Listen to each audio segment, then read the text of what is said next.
اسلام سے پہلے کون کون سے دھرم تھے، یہ بات میں نے آپ کے سامنے رکھی۔ اسلام آنے کے بعد کون کون سے دھرم بچے ہیں، اس چیز کو میں نے آپ کو بتایا۔ اب ایسا نہیں کہ حضور علیہ السلام کے اس دنیا سے گئے ہوئے 1400 سال ہو گئے، تو اب اسلام کا کام کون کرے گا، تبلیغ اسلام کون کرے گا؟ برادرانی ملت اسلامیہ، میں آپ کے سامنے میں اس بات کو میں رکھتا چلوں۔ اللہ تبارک و تعالی نے قرآن مقدس میں ارشاد فرمایا ہے، ان الذین آمنوا وعملوا الصالحات سیجعل لهم الرحمن ودا، بے شک وہ جو ایمان لائے اور اچھے اعمال کیے، ان قریب رحمان ان کے لیے محبت کرے گا، ان قریب رحمان ان کے لیے محبت کرے گا۔ برادرانی ملت اسلامیہ، اپنی توجہ قریب فرما لیجئے۔ اللہ تبارک و تعالی رب العالمین ہے، احکم الحاکمین ہے، فعال لما یرید ہے، صاحب کن فکا ہے، اور وہ خالق ہفت آسماں، مالک ایو آ ہے۔ مگر ان ساری حقیقتوں کے باوجود اس کا ہر کام اسباب و وسائل ہی کے حوالے سے انجام پذیر ہوتا ہے۔ یہی وجہ ہے کہ اس کائنات کو عالم اسباب کے نام سے جانا جاتا ہے، مگر انسانوں کا یہ جم غفیر جو دنوں رات کائنات کی تسخیر میں سرگرداں ہے اور نت نئی نئی ایجادات مصروف ہے، اس کے تسکین کے لیے، جسم و روح کے لیے، جس طرح اس نے جسم کی تسکین کے لیے زمین کا مخملی فرش بچھایا، آسمان کا شامیانہ لگایا، کھیتوں سے سبزہ اور اناج کو اگایا، درختوں سے طرح طرح کے پھل فروٹ پیدا کیے، اسی طریقے سے روح کی آرائش اور زیبائش کے خاطر اپنے تسبیح و تہلیل اور اوراد و وظائف کا نسخہ عطا فرمایا، اور ان نسخوں کا طریقہ استعمال بتانے کے لیے ہر دور میں، ہر زمانے میں انبیاء کرام علیہ السلام کو مبعوث فرماتا رہا۔ حضرت آدم علیہ السلام سے لے کر کے حضور روح فدا حضرت محمد مصطفیٰ صلی اللہ علیہ وسلم تک کم و بیش 1,24,000 انبیاء کرام اور رسولان عظام کی ایک نورانی قطار اسی مقصد خیر کے لیے سجائی گئی۔ برادران ملت اسلامیہ، میری گفتگو کو، میری بات کو توجہ سے سنیے گا۔ حضرات محترم، روح کی بالیدگی اور اس کی تقویت اللہ تبارک و تعالی کو بہت پسندیدہ اور مطلوب ہے۔ یہی وجہ ہے کہ اس نے کبھی اپنے بندوں کو بے یار و مددگار نہیں چھوڑا، بلکہ ہمیشہ اس کی ہدایت و رہنمائی کے لیے کوئی نہ کوئی چراغ جلائے رکھا۔ جب کبھی اس چراغ کی لو مدھم پڑ جاتی تو اس چراغ کی جگہ کوئی دوسرا چراغ روشن کر دیا جاتا، مگر جب نبی آخر الزماں، فخر رسولاں، انیس بے کساں، مسیحائے دو جہاں، حضور روح فدا صلی اللہ تعالی علیہ وسلم آسمان نبوت و رسالت کے شمس و قمر بن کر کے چمکے تو دنیا میں ایک عظیم الشان انقلاب برپا ہوا۔ ماضی کی تمام حقیقتیں تاریخ کا روشن باب بن گئی۔ صدیوں کی مذہبی داستاں جس نقطۂ عروج کی آرزو مند تھی، اس نے اپنے جمال جہاں آرا سے کائنات کے ذرے ذرے کو منور و مجلہ فرما دیا۔ برادران ملت اسلامیہ، اس کے بعد کیا ہوتا ہے؟ فرمان خداوندی کل نفس ذائقۃ الموت کے تحت آپ صلی اللہ تعالی علیہ وسلم اس دنیا فانی سے رخصت ہو گئے۔ اب آپ صلی اللہ علیہ وسلم اس دنیا فانی سے رخصت ہو گئے۔ اب ایسا نہیں کہ آپ کے جانے کے بعد کوئی اسلام کی تبلیغ کرنے والا نہ رہا۔ آپ کی رحلت کے ساتھ ساتھ آپ کا سلسلہ فیض بارانی کم ہو گیا ہو، یا آپ کی بساط مذہب سمٹ گئی ہو، یا آپ کی تبلیغ غبار و گرد و غبار ہو گئی ہو، یا آپ کے چراغ کی لو مدھم پڑ گئی ہو۔ ایسا نہیں ہوا، کیونکہ اللہ تبارک و تعالی نے آپ کے غلاموں میں سے دو ایسے گروہ کو منتخب فرما لیا ہے، جو وہ دو گروہ اپنی بھرپور کوششوں سے اسلام کی تبلیغ میں لگے رہتے ہیں، اس دین کی تبلیغ میں لگے رہتے ہیں۔ ان میں سے ایک گروہ اولیاء کرام کا ہے، ایک گروہ اولیاء کرام کا ہے، اور دوسرا گروہ علماء عظام کا ہے۔ سرے دست آج کی محفل میں مجھے تھوڑی دیر علماء عظام، اولیاء کرام کے تعلق سے بیان فرمانا ہے، تاکہ ان کے فیضان سے ہم سب مالا مال ہو سکیں۔ برادران ملت اسلامیہ، اللہ تبارک و تعالی نے قرآن مقدس میں مختلف مقامات پر متعدد انداز میں مختلف مختلف انداز میں اپنے محبوب بندوں کا ذکر بڑے اہتمام کے ساتھ فرمایا ہے۔ ایک مقام پر اللہ تبارک و تعالی نے قرآن مقدس میں ان کے تعلق سے فرمایا ہے الا ان اولیاء اللہ لا خوف علیہم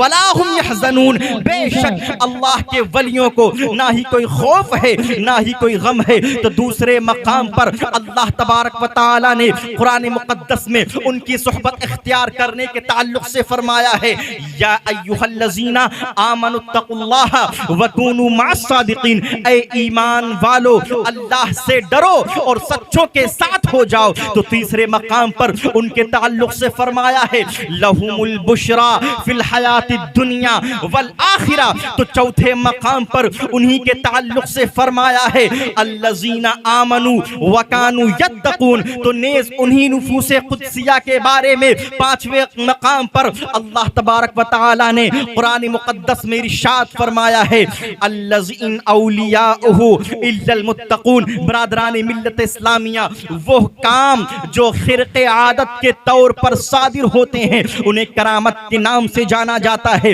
اور کرامت کی اسلام میں مستقل ایک حیثیت ہوا کرتی ہے۔ قرآن پاک میں جہاں جہاں اولیاء کرام کے تذکرے موجود ہیں وہیں ان کی بزرگی کے اور کرامت کے تذکرے بھی موجود ہیں۔ مثال کے طور پر حضرت مریم بنت عمران کا بغیر موسم کے انگور کا گچھا پانا، یہ حضرت مریم بنت عمران کی کرامت ہے اور قرآن شریف سے ثابت ہے۔ اسی طریقے سے حضرت سلیمان علیہ السلام کے لیے آصف بن برخیہ کا پلک جھپکنے سے پہلے تخت بلقیس کا حاضر کر دینا، یہ حضرت آصف بن برخیہ کی کرامت ہے اور یہ بھی قرآن شریف سے ثابت ہے۔ پتہ چلا کہ اللہ تبارک و تعالی نے اپنے مخصوص بندوں کو اپنی عطا سے مخصوص طاقت و قوت سے نواز کر کے ان کی شخصیت کو ہم لوگوں کے لیے مشعل راہ اور رہنما منزل بناتا ہے۔ نہ پوچھ ان خرقہ پوشوں کی، ارادت ہو تو دیکھ ان کو یدے بیضا لیے بیٹھے ہیں اپنی آستینوں میں۔ برادران ملت اسلامیہ، ذرا اپنی توجہ اور قریب فرما لیجئے۔ اولیاء کرام کی عظمت و فضیلت پر بے شمار احادیث مبارکہ شاہد ہیں، ان تمام کا بیان کرنا تو دشوار ہے، لیکن چند احادیث مبارکہ پیش کرتا ہوں، سماعت فرمائیے۔ حضرت سیدنا عمر فاروق اعظم خلیفۃ المسلمین، مسلمانوں کے خلیفہ حضرت عمر فاروق اعظم رضی اللہ تعالی عنہ بیان فرماتے ہیں کہ نبی کریم صلی اللہ تعالی علیہ وسلم نے فرمایا کہ بعض لوگ ایسے ہوں گے جو نہ انبیاء ہوں گے نہ شہداء ہوں گے، مگر انبیاء و شہداء ان کے مرتبوں پہ رشک کریں گے۔ صحابہ کرام نے کوشن کیا یا رسول اللہ صلی اللہ علیہ وسلم وہ کون لوگ ہوں گے تو آپ صلی اللہ علیہ وسلم نے بیان فرمایا یہ وہ لوگ ہوں گے جو بغیر کسی قرابت داری کے، بغیر کسی مالی لین دین کے، بغیر کسی دنیاوی تعلق کے اللہ کی رحمت سے لوگوں میں محبوب ہوں گے۔ جب سب لوگ ڈر رہے ہوں گے اس وقت وہ بے خوف ہوں گے، ان کے دل میں کوئی خوف نہیں ہوگا۔ جب سب لوگ غمگین ہوں گے اس وقت وہ بے غم ہوں گے۔ جب سب لوگ مصیبت میں ہوں گے اس وقت ان کے پاس کوئی مصیبت نہیں ہوگی، وہ آرام میں ہوں گے۔ اس کے بعد آپ صلی اللہ علیہ وسلم نے اس آیت مبارکہ کی تلاوت فرمائی الا ان اولیاء اللہ لا خوف علیہم ولا هم يحزنون، بے شک اللہ کے ولیوں کو نہ کوئی خوف ہے نہ ہی کوئی غم۔ اور خدا کی قسم وہ لوگ جو ہے نور کے ممبروں پر بیٹھے ہوں گے، برادران ملت اسلامیہ، جب کوئی اللہ کا محبوب بندہ یہ چاہتا ہے کہ میں اللہ کا محبوب بندہ بن جاؤں، اللہ کا مقرب بندہ بن جاؤں، اللہ کا قریب بندہ بن جاؤں، اپنے دل کو سنوارنے کی کوشش کرتا ہے، اپنے سانس میں خوبیاں پیدا کرنے کی کوشش کرتا ہے، اپنے سینے کو یاد الہی سے چمکانے کی کوشش کرتا ہے۔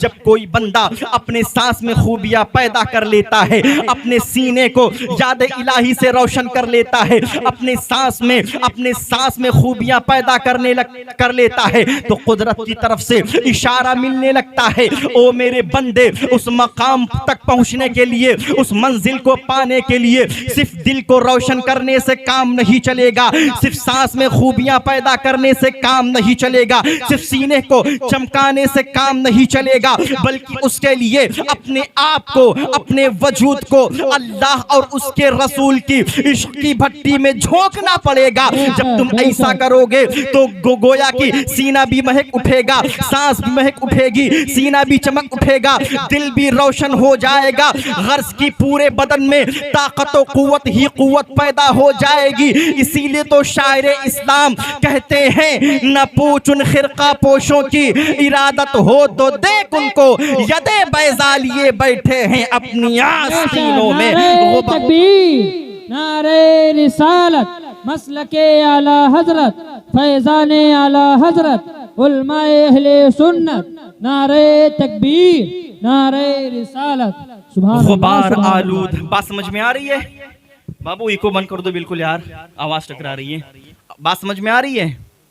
غبار آلود ہیں, حقارت سے نہ دیکھ ان کو, یدے بیضا لیے بیٹھے ہیں اپنی آستینوں میں, یدے بیضا لیے بیٹھے ہیں اپنی آستینوں میں. حضرات محترم, اسلام سے پہلے کی بات میں نے آپ تک پہنچائی. اسلام آنے کے بعد کن لوگوں نے اسلام کی تبلیغ فرمائی اس کا ذکر میں نے آپ کے سامنے کیا. حضرات محترم, اللہ تبارک و تعالی نے اپنے حبیب کے زبان فیض ترجمان کی توسط سے فرمایا کہ جو کوئی میرے ولی سے دشمنی کرے تو میرا اس سے اعلان جنگ ہے, میری اس سے لڑائی ہے, میرا اس سے اعلان جنگ ہے. اور جن چیزوں کے ذریعے میرا بندہ میرا قرب حاصل کرتا رہتا ہے ان میں سب سے زیادہ میرے نزدیک محبوب ترین چیز فرائض ہیں. یہاں تک کہ میرا بندہ نوافل کے ذریعے میرا قرب حاصل کرتا رہتا ہے.